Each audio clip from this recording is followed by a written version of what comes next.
নমস্কার, আমি সুদীপ্তা। এভি নিউজে আপনাদের সকলকে স্বাগত। প্রথমেই চোখ রাখবো নিউজ হেডলাইনসে।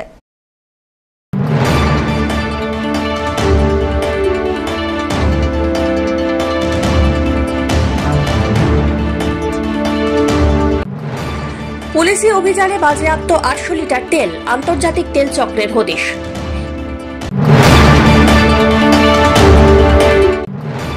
পাচারের আগে 24টি গরু সহ 3 ব্যক্তিকে গ্রেফতার করল মেটেলি থানার পুলিশ।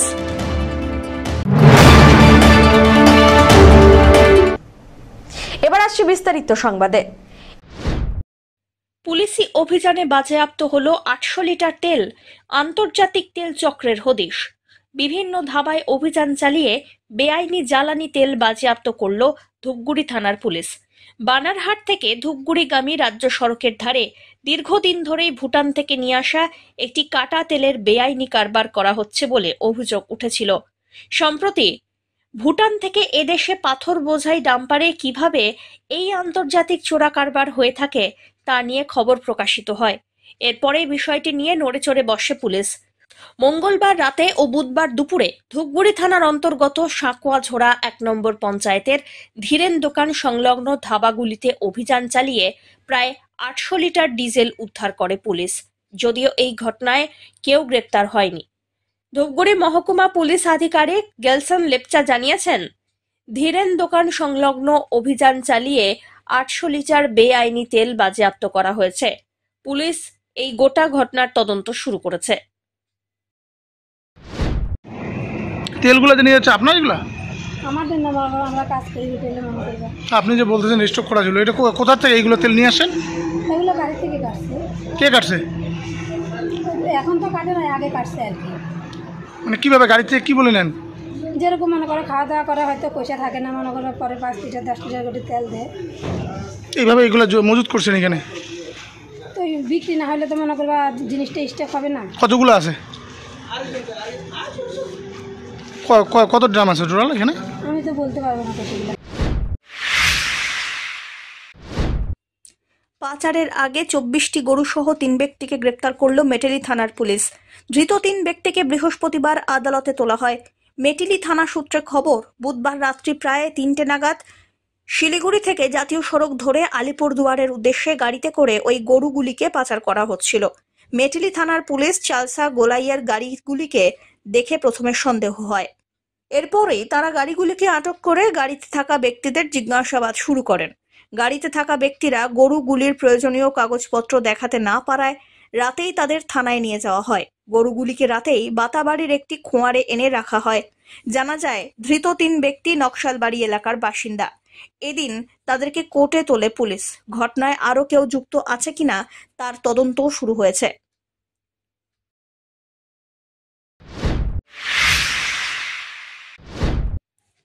রাতে শহরের সমীক্ষা, যানজটের সমস্যা এড়াতে নিজেই উদ্যোগী হয়ে পথে নামলেন জলপাইগুড়ির সদর মহকুমা শাসক তমজিৎ চক্রবর্তী। জলপাইগুড়ি শহর কলে বড়ে বাড়লেও যত্রতত্র পার্কিং এই শহরের বাসিন্দাদের সমস্যার অন্যতম প্রধান কারণ। সেই সমস্যা মেটাতে পুলিশ, পুরসভা, ভূমি রাজস্ব দপ্তরের আধিকারিকদের সঙ্গে নিয়ে শহরের একাধিক গুরুত্বপূর্ণ এলাকা পরিদর্শন করলেন মহকুমা শাসক। বেশ কয়েকটি বেআইনি পার্কিং চিহ্নিত করার পর স্থায়ী পার্কিং জোনের জন্য বেশ কয়েকটি জায়গা চিহ্নিত করা হয়। শহরকে সুন্দরভাবে সাজিয়ে তুলতে এবং যানজটের সমস্যা মেটাতে ধাপে ধাপে প্রত্যেকটি ব্যবস্থা কার্যকর করা হবে বলে মহকুমা শাসক জানিয়েছেন। পশ্চিমবঙ্গের সর্বত্র যে উন্নয়নের ধারা রয়েছে, জলপাইগুড়িতেও সেই উন্নয়নের ধারা প্রবাহিত। তাই মাননীয় মুখ্যমন্ত্রীর নির্দেশে যে উন্নয়নমূলক প্রকল্পগুলো হচ্ছে, আপনারা দেখতে পাচ্ছেন যে জলপাইগুড়ির কলেবর বৃদ্ধি হচ্ছে। ইতিহাস সমৃদ্ধ জায়গা, সংস্কৃতির জায়গা জলপাইগুড়ি আরও নতুন নতুন সাজে সাজছে।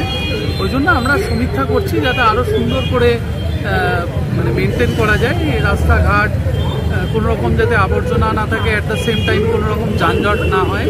আমরা ডিএসপি ট্রাফিক সাহেব রয়েছেন, এক্সিকিউটিভ অফিসার সাহেব রয়েছেন পৌরসভার, এবং ভূমি সংস্কার দপ্তরের বিএলআরও সাহেব সহ অন্যান্য প্রতিনিধিরা রয়েছেন। আরও আমাদের আইসি ট্রাফিক সাহেব রয়েছেন, তার টিম রয়েছেন। আমরা সবাই চাইছি যাতে খুব সুষ্ঠুভাবে বিষয়টাকে রূপায়িত করা যায়। আজকে মূলত আমরা দেখলাম এতে কোথায় কি সুবিধা আছে, কিভাবে করা যায়, এগুলো আমরা সেইভাবে তো দেখলাম অনথরাইজ পার্কিং দেখা হয়েছে, যেগুলো আমরা পেয়েছি ওগুলো নোট করেছি। আমরা পৌরসভাও এখানে আছেন, ওনারাও নোট করেছেন, বিধিসম্মতভাবে ব্যবস্থা। পিনাকি শীলের রিপোর্ট, এভি নিউজ।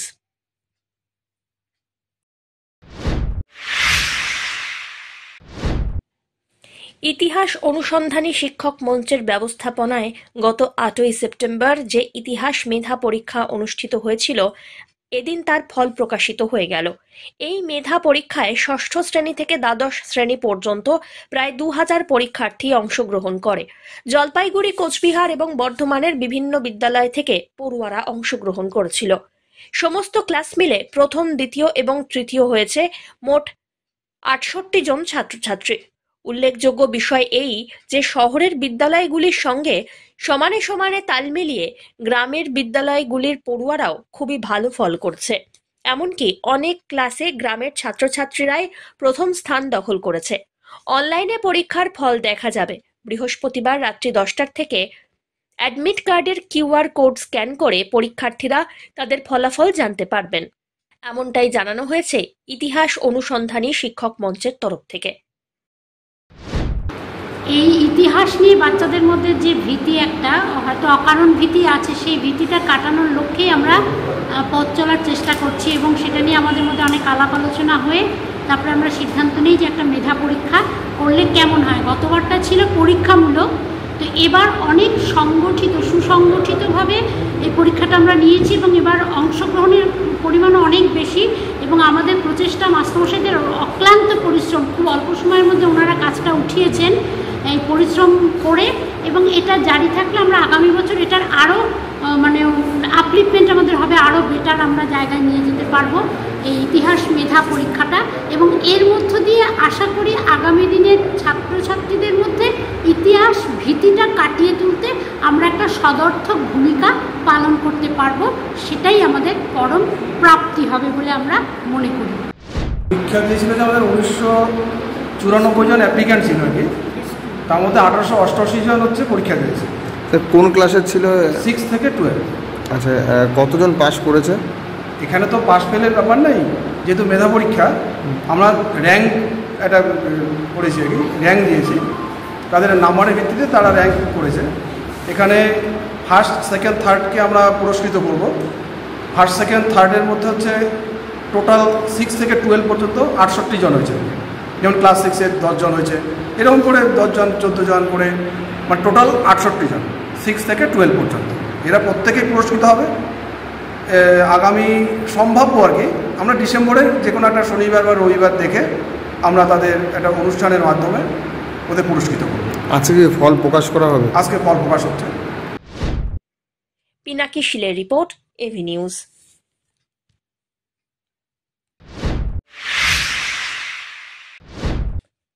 স্কুলের খেলার মাঠে পানীয় জলের প্রকল্প নিয়ে অসন্তোষ প্রকাশ স্থানীয় বাসিন্দা সহ স্কুল কর্তৃপক্ষের।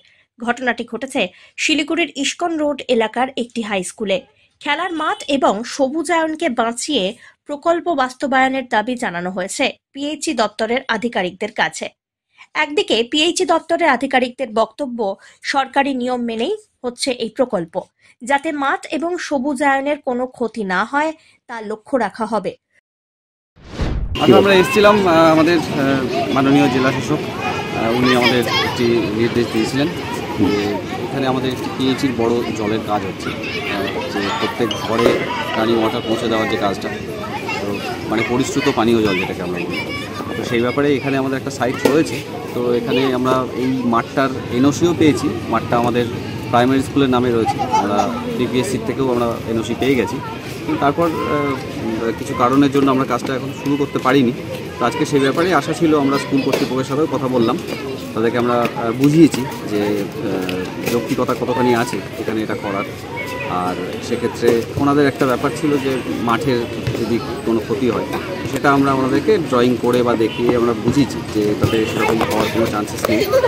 আর যদি যেটুকু মানে ডিসম্যান্টেলিংয়ের জন্য বা খোঁড়াখুড়ির জন্য যেটুকু ক্ষতি হচ্ছে সেটা আবার লেভেলিংও হয়ে যাবে। এবং আমরা স্কুলের জন্য ওই পোর্শনে একটা গেট বানিয়ে দিচ্ছি, ওনাদের একটা ডিমান্ড ছিল, সেটা আমরা করছি। প্লাস অ্যাপ্রোচ রোড বলতে আমাদের যেখানে বাউন্ডারি মানে যখন আমাদের জলের গাছটা শেষ হয়ে যাবে এই স্কুল এই জায়গাটা দিয়ে ওনাদের একটা ডিমান্ড ছিল যে মাঠে জল জমে বর্ষাকালে, তো সেইটা এখানে একটা পেভার ব্লকের একটু আমরা রাস্তাটা করে দিচ্ছি আপ টু একদম স্কুল গেট অবধি, যাতে বাচ্চারা সুন্দরভাবে যাতায়াত করতে পারে, বর্ষাকালে তাদের অসুবিধে না হয়। আর তাছাড়াও স্কুলের ভেতরে কিছু ইনফ্রাস্ট্রাকচারাল ডেভেলপমেন্টের কথা বলেছেন, আমরা সেটা আমরা ঊর্ধ্বতন কর্তৃপক্ষকে জানাবো, আশা করি সেগুলোও আমরা করতে পারবো। মানে মোদ্দা কথা আমরা এখানে জলের কাজটা ইতিমধ্যেই আর কি কিছুদিনের মধ্যেই শুরু করতে চলেছে। মানে স্কুল প্রাঙ্গণে কি মানে এটা কি মানে বসানো যায়, এটা কি বলবেন এই বিষয়ে? স্কুল প্রাঙ্গণে বসানো বলতে আমাদের দেখতে হবে, এটা তো মানে বাচ্চাদের একটা খেলার গ্রাউন্ড মাঠ যতই হোক। একদম ঠিক কথা বলেছেন, যে সবুজ নষ্ট করার পক্ষপাতী কেউই নয়, সেটা আমরা সরকারের নির্দেশ মেনেই এসেছি। তো এই ব্যাপারে অ্যাকচুয়ালি সবুজ কিন্তু নষ্ট হচ্ছে না। হ্যাঁ, তো প্রাথমিকভাবে যখন আমাদের কাজটা হবে তখন কিছুটা হয়তো ওনার বাধাগ্রস্ত হবে, সামান্য পোর্শন আমাদের কিছুটা বাধাগ্রস্ত হবে হয়তো খেলাধুলা, সেটাও বেশি দিনের জন্য নয়, কিন্তু তারপর কিন্তু সেটা লেভেলিং হয়ে যাওয়ার পরে সেটা কিন্তু একদম রিনোভেটেড অবস্থায় একটা রিজুভেনেটেড জায়গা হয়ে যাবে। স্কুল কর্তৃপক্ষের দাবি, যেখানে জল প্রকল্পের কাজ শুরু করতে চলেছে সেই জায়গায় স্কুলের ঢোকার মুখ, যাতে অন্য জায়গায় কোনো ব্যবস্থা করা যায় সেটাই দেখা হোক। এ বিষয়ে স্কুল কর্তৃপক্ষের সঙ্গে কথা বলে আধিকারিকরা জানাবেন বলে জানিয়েছেন। অন্যদিকে স্থানীয়দের বক্তব্য, এই জায়গাকে কেন্দ্র করে 3টি স্কুল রয়েছে। এছাড়াও স্কুল চলাকালীন পুলিশ প্রশাসনকে নিয়ে আধিকারিকরা আসেন। এলাকাবাসী এবং স্কুল কর্তৃপক্ষ তার প্রতিবাদ জানিয়েছেন। আজকে পিএইচই থেকে এসেছিল তারা, আমাদের যে স্কুল মাঠ, আমাদের দাদুর দেওয়া যে স্কুল মাঠ, সেই মাঠের মধ্যে ওরা মোটামুটি 1 বিঘা জমির মতো নিতে চাচ্ছে, যেখানে ওরা জলের একটা প্রকল্প করবে। আমরা জানি জল সবারই দরকার, কিন্তু এটা মনে রাখতে হবে যে কোনো জায়গায় কিন্তু এরকম খেলার মাঠ নেই। এখানে পরপর 3টে স্কুল রয়েছে যেখানে আমাদের ছোটো ছোটো বাচ্চারা এখানে খেলাধুলা করে। আমরা চাই না যে কোনোভাবেই আমাদের এই মাঠটাকে নষ্ট করা হোক। সরকার যদি চায় আশেপাশে যে কোনো জায়গায় ভেস্ট দেখে তারা কিন্তু সেখানে জল প্রকল্প করতেই পারে, আর সেটাতে আমরা যারা এলাকাবাসী আছি আমরা সেখানে তাদেরকে কিন্তু সহায়তা করব। কিন্তু এই স্কুল মাঠটার উপরে বারবার এভাবে হানা দিচ্ছে, এটা খুব বাজে জিনিস। আবার যে জায়গাটায় ওরা করতে যাচ্ছে সেখানে সবুজায়নে ভর্তি, এত গাছপালার মধ্যে সেই গাছপালাকে কেটে নিয়ে এই প্রকল্প করা, এটা আমরা মনে করছি যে ভালো হবে না। তাছাড়া আজকে স্কুল আওয়ারের মধ্যে যারা পিএইচই দপ্তর থেকে এসেছিল তারা পুলিশ প্রশাসনকে নিয়ে এসেছে, এমনকি পুলিশ আমাদের মাঠের ভিতরে ঢুকেছিল। আমরা এটা তীব্র নিন্দা করছি যে স্কুল আওয়ারের সময় এইভাবে পুলিশের ভিতরে না আসাটা উচিত ছিল। বলবেন আপনারা এই পাড়া প্রতিবেশী হিসাবে কি বলবেন? পাড়া প্রতিবেশী হিসেবে আমি যেটাই বলবো যে আমাদেরও জল প্রকল্পটা দরকার আছে, না যে এটা ওর বিপক্ষে আমরা না, ও পক্ষেই আছি। কিন্তু আমরা এখানটা যেহেতু এই এলাকায় টোটাল এই এলাকার মধ্যে কোনো এরকম বড় কোনো ধরনের মাঠ নেই, কিন্তু এটা আমরা করতে দিতে পারি না। যারা করতে যাচ্ছে এটা জল প্রকল্প, এটাকে আমরা রিজার্ভারটা করতে দিতে পারছি। আচ্ছা, আমরা দিব না। মানে কেন দেবেন না? কেন দেবো নাকি, এটা এই যে জমিটা, এই জমি সংক্রান্ত একটা ব্যাপার নিয়ে বলছি যে এই জমিটা আমার ঠাকুরদাদা দান করেছে বলতে অনুমতি দিয়েছে স্কুল বোর্ডকে স্কুল করার জন্য, কিন্তু অন্যথায় অন্য কিছু জিনিসের জন্য কিন্তু দেওয়া হয়নি, অনুমতি দেওয়া হয়নি। সেহেতু সেই পারপাসে আমি বলতেই পারি যে আমরা কেন দেব। প্লাস এটা আপনারা বলছেন যে স্কুলে বাচ্চাদের খেলার মাঠ। হ্যাঁ, খেলার মাঠ, এটা তো অবশ্যই খেলার মাঠ। তো প্রত্যেকে পাড়া প্রতিবেশী সবারই এটাই একটাই মাঠ। আচ্ছা, সবই বয়স্কগুলো আসে এখানটায় চলাফেরা, হাঁটা, মর্নিং ওয়াক করে, সেই জন্য এই জায়গাটা প্রয়োজন আছে আমাদের। সব্যসাচী মজুমদারের রিপোর্ট, এভি নিউজ।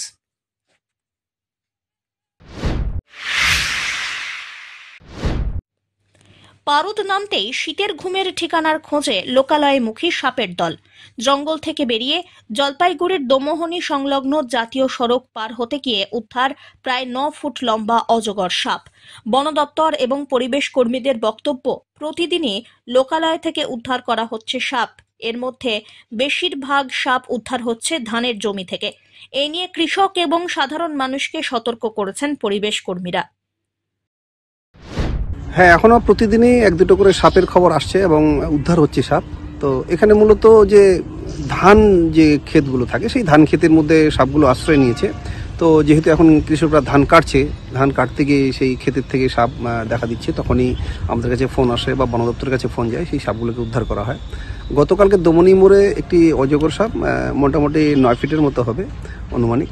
তো সেই সাপটি জাতীয় সড়কের উপরে উঠার চেষ্টা করে, তো স্থানীয় বাসিন্দারা সেখানে সাপটিকে বাধা দেয় যাতে জাতীয় সড়কে উঠতে না পারে। তারপরে আমাদের কাছে খবর আসে, আমরা সেই সাপটিকে সেখান থেকে উদ্ধার করি এবং বন দপ্তরের কাছে আমরা এই রিপোর্ট করি। হ্যাঁ, যেহেতু বর্তমান শীত চলছে, এই শীতের মধ্যে হয় কি ওদের একটা শীত ঘুমের প্রয়োজন হয়, আর শীত ঘুমের জন্য একটা গরম জায়গা লাগে। সেই গরম জায়গা খুঁজতে গিয়ে ভুলবশত মানুষের ঘরে ঢুকে যাচ্ছে বা মানুষের দোকানে ঢুকে যাচ্ছে। হ্যাঁ, প্রতিনিয়ত 1-2টো করে সাপ উদ্ধার হচ্ছে এবং পাশাপাশি আমরা মানুষকে সচেতনও করছি। হ্যাঁ, পিনাকি শীলের রিপোর্ট, এভি নিউজ।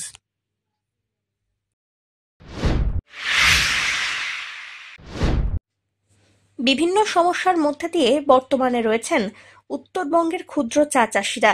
তাদের বিকল্প আয়ের সন্ধানে এবারে রাজ্য সরকারের সঙ্গে আলোচনায় বসল জলপাইগুড়ি জেলা ক্ষুদ্র চা চাষী সমিতি।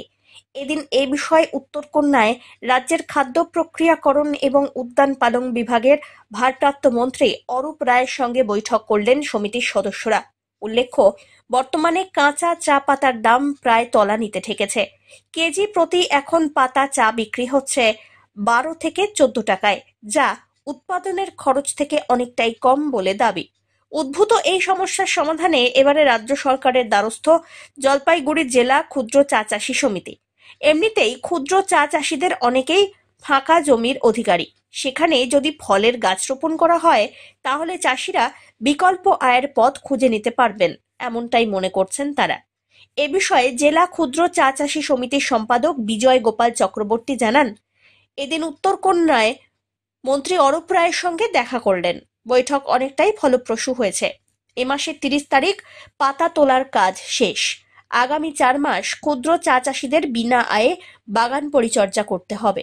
টি বোর্ডকে পাতা তোলার সময়সীমা বাড়াতে বলা হয়েছে, কিন্তু তাতে তারা রাজি নন। প্রায় 50,000 ক্ষুদ্র চাষীদের উপরে নির্ভরশীল প্রত্যক্ষ বা পরোক্ষভাবে প্রায় 30 লক্ষ মানুষ। উত্তরকন্যাতে খাদ্য প্রক্রিয়াকরণ এবং উদ্যান পালন বিভাগের মন্ত্রী, মাননীয় মন্ত্রী শ্রী অরূপ রায়ের সাথে আমাদের বৈঠক ছিল। এখানে চা শিল্পের সাথে জড়িত যেরকম কৃষিজ পণ্য, অন্যান্য চেম্বার অফ কমার্স থেকেও ছিল। আপনারা জানেন যে কাঁচা পাতার দামের একটা বিরাট সমস্যা আছে। বর্তমানে 12 টাকা 14 টাকা কাঁচা পাতা বিক্রি করতে হচ্ছে, যা উৎপাদন খরচার চেয়ে অনেকটাই কম। এবং পুজোর পরেই এই ধরনের একটা পরিস্থিতির সৃষ্টি হয়েছে। আগামী 30শে নভেম্বর শেষ পাতা তোলার লাস্ট দিন। তারপর আগামী 4 মাস উত্তরবঙ্গের প্রায় 50,000 ক্ষুদ্র চা চাষীকে বিনা আয়ে কিন্তু তাদের বাগানগুলো চালাতে হবে, যাদের উপরে প্রায় 30 লক্ষ লোক প্রত্যক্ষ পরোক্ষভাবে জড়িত। সুতরাং একটা দুঃসময় আসছে। আমরা টি বোর্ডকে অনুরোধ করেছিলাম যে আপনারা সময়টা বাড়ান, তারা সেটা বাড়ালেন না। তো আমরা আজকে মাননীয় মন্ত্রীকে পশ্চিমবঙ্গ সরকারে বললাম যে ক্ষুদ্র চা বাগানে প্রচুর জমি আছে, তাদেরকে আপনারা এই ফল যে গাছগুলো সেগুলো দিন, আমরা সেগুলো বিনামূল্যে দেওয়া হোক, তাতে আমাদের কিছু একটা বিকল্প আয় হবে। মাননীয় মন্ত্রী রাজি হয়েছেন এবং আমরা আশা করছি খুব শীঘ্রই একটা এই হর্টিকালচার পলিসি পশ্চিমবঙ্গ সরকার তৈরি করবেন, তাতে ক্ষুদ্র চাষীদের অন্তর্ভুক্ত করবেন। তো আজকের এই সভা থেকে অত্যন্ত পজিটিভ আমরা সাড়া পেয়েছি, যেটা খুব আশাব্যঞ্জক আমাদের জন্য। তা আশা করব ভবিষ্যতে চায়ের পাশাপাশি এই উদ্যান পালন বা হর্টিকালচার যে গাছগুলো সেগুলো লাগিয়েও ক্ষুদ্র চাষীরা বিকল্প আয়ের একটা নতুন পথ খুঁজে পাবে। সব্যসাচী মজুমদারের রিপোর্ট, এভি নিউজ।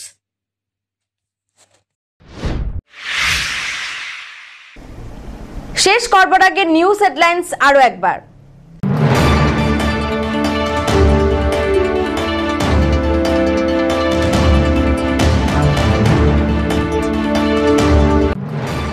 পুলিশি অভিযানে বাজেয়াপ্ত 800 লিটার তেল, আন্তর্জাতিক তেল চক্রের হদিশ।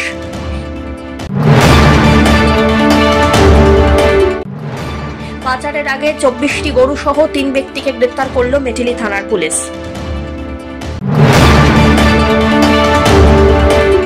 শেষ করবার আগে নিউজ হেডলাইন্স আরো একবার।